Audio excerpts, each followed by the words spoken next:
Nós somos, obviamente, a favor do que foi feito na medida provisória e, portanto, do texto que chegou aqui à Câmara. Somos favoráveis ao voto, ao retorno do voto de qualidade.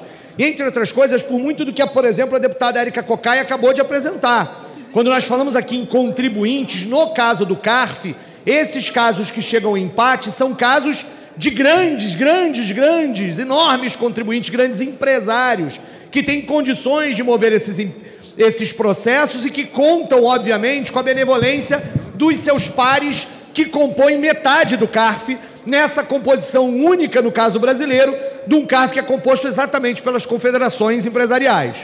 Portanto, na nossa opinião, neste caso, o voto de qualidade precisa voltar. O problema, na nossa opinião, e por isso esse destaque de preferência, é de que o texto apresentado pelo relator inovou demais em relação a isso, introduzindo aqui uma série de elementos que não dizem respeito ao debate sobre o voto de qualidade. E aí, neste caso, a gente teve propostas inseridas, abrem espaço para que grandes contribuintes, os mais ricos, organizem inclusive sua vida econômica de forma a considerar isso como uma etapa para o pagamento da tributação.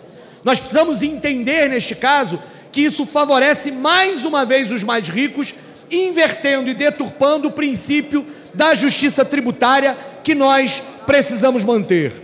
O relatório fixa diversas modalidades de anistia, multas, encargos, redução de dívidas, faz uma série de elementos. Agora, no novo relatório, introduziu, por exemplo, um debate sobre as sementes. E nenhum de nós aqui, ontem nós fizemos parte desse debate sobre qual é a carga tributária que deve ir sobre o pequeno agricultor ou sobre as sementes. Mas aqui, no debate sobre o CARF, que a gente vai voltar a fazer esse tipo de debate, parece que em todo lugar se fala, tem que dizer exatamente isso. Não faz sentido neste projeto incluir, inclusive, dívidas não tributárias que não passavam pelo CARF.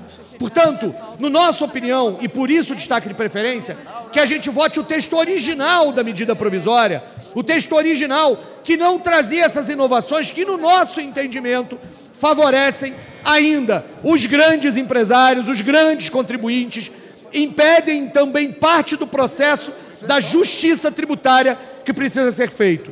Só para que a gente possa ter uma medida de lembrança sobre isso, o Rio de Janeiro, por exemplo, perde 867 milhões. O interior do Rio de Janeiro, as cidades, 1,2 bilhões. A cidade do Rio, 151 milhões. Não dá mais. Vamos lá, voltar o voto de qualidade no CARF, mas sem esses jabutis.